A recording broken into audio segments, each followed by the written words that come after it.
छात्रों, आज हम रामधारी सिंह दिनकर के काव्य सौंदर्य की चर्चा करेंगे। उनके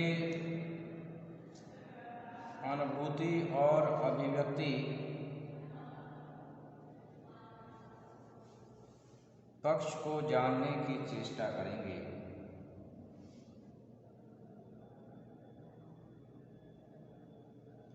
कुरुक्षेत्र दिनकर जी की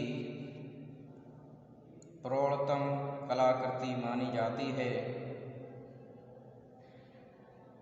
कवि ने अपने इस प्रबंध काव्य में प्राचीन भारत के युद्ध महाभारत को काव्य भूमि बनाकर युद्ध और शांति के चिरंतन प्रश्नों पर विचार किया। वस्तुतः कुरुक्षेत्र में कवि के भावों की अनुभूति और अभिव्यक्ति दोनों ही पक्षों का सुंदर समन्वय देखने को मिलता है। तो आज हम उनके काव्य सौंदर्य को भाव पक्ष और कला पक्ष दोनों ही दृष्टियों से आंकने का प्रयास करेंगे। तो सबसे पहला बिंदु है मानवतावादी दृष्टिकोण।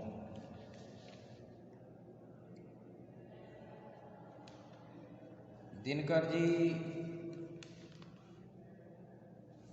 के काव्य में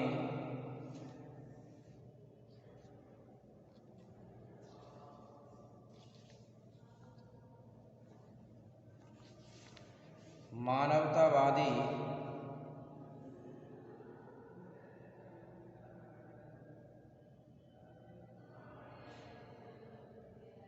दृष्टिकोण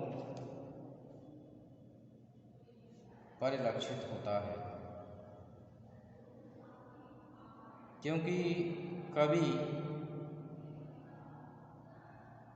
ये मानता है कि मानव की नीतियाँ मानव के हित के लिए होनी चाहिए।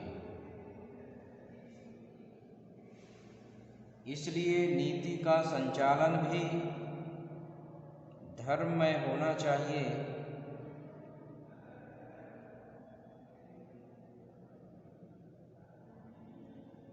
और ये धर्ममय संचालन मानव धर्म से संबंधित होना चाहिए।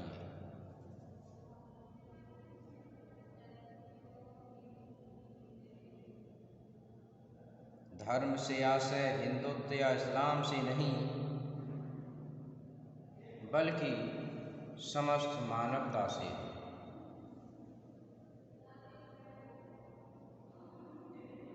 क्योंकि आप लिखते हैं कि बहे प्रेम की धार मनुज को वह अनवरत भिगोए, एक दूसरे के उर में नर बीज प्रेम के बोए।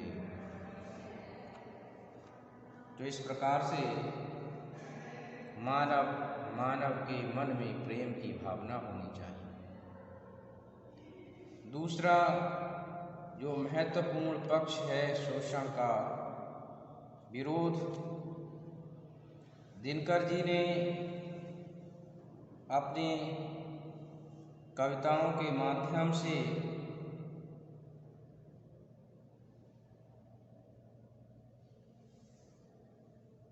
शासन के आर्थिक शोषण और भारतीयों की दुर्दशा का मार्मिक चित्रण किया है।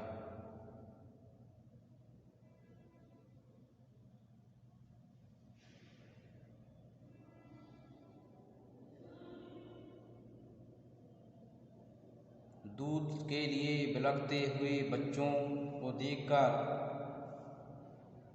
कवि का हृदय क्षोभ से भर उठता है।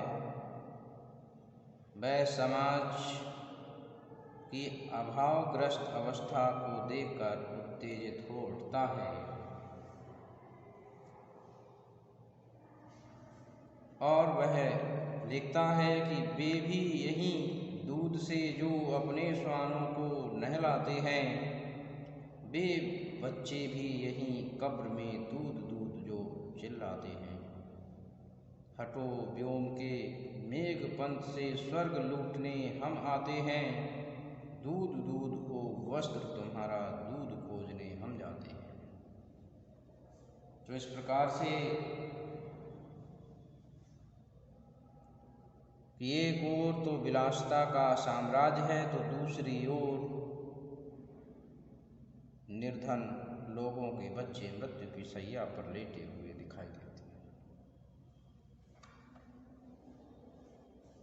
तो शोषण का विरोध भी किया है।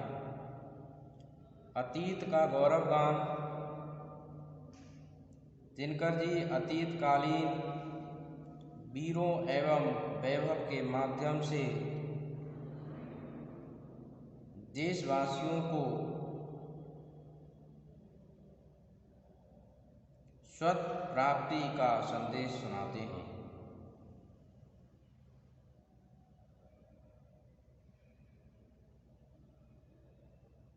कवि अतीतकालीन जीवी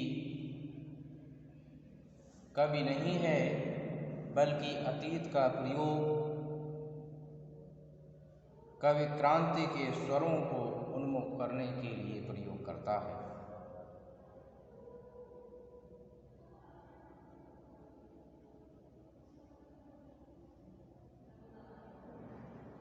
वह मातृभूमि की पराधीनता के बंधन काटने के लिए अध्यात्म और तपस्या को सहायक नहीं मानता, बल्कि यथार्थ भूमि पर उतर आता है। उसके लिए शौर्य, पराक्रम, साहस ही स्वतंत्रता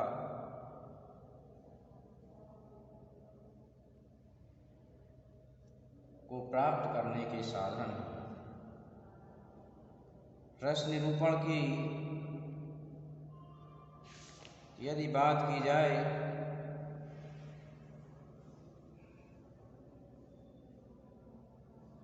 तो रस निरूपण दिनकर जी इस विषय में सजग रहे हैं और कुरुक्षेत्र में अनेक रसों का सुंदर समन्वय भी आपने किया है।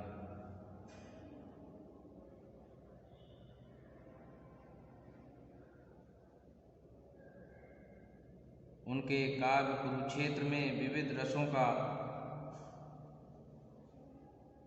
समन्वय किया गया है। इनमें वीर, श्रृंगार, करुण, बीभत्स, भयानक, शांत आदि रसों को विशेष रूप से इसमें देखा जा सकता है।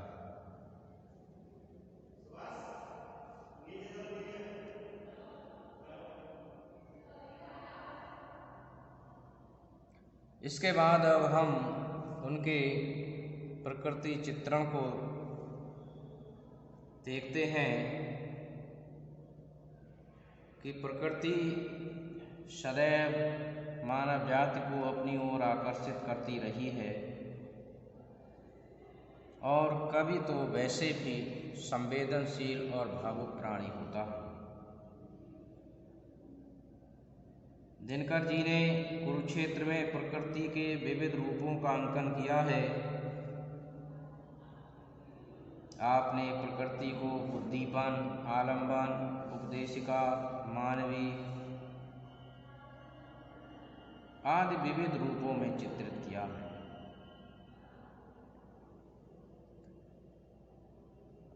अब हम उनके कला पक्ष के विषय में जानते हैं।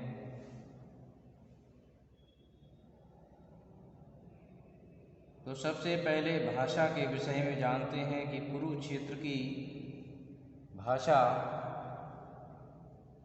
खड़ी बोली हिंदी है, जो प्रांजल, प्रौढ़ एवं विशुद्ध साहित्यिक है। जिसका गठन तत्सम शब्दों के आधार पर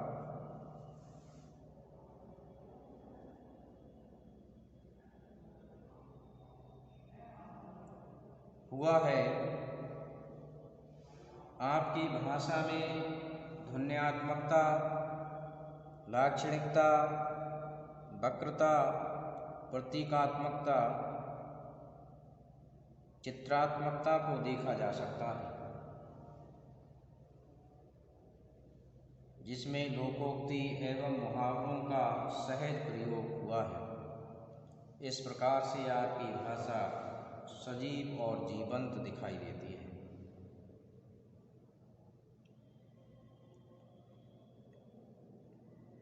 छंद योजना की यदि बात करें तो दिनकर जी ने कुरुक्षेत्र में प्राचीन एवं नवीन छंद विधान द्वारा एक अद्भुत ध्वनि प्रवाह की सृष्टि की है। कवि का छंद विधान भावों के अनुकूल है।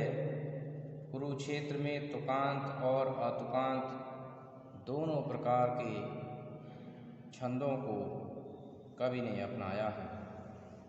वस्तुतः कुरुक्षेत्र का छंद विधान विविधतापूर्ण दिखाई देता है।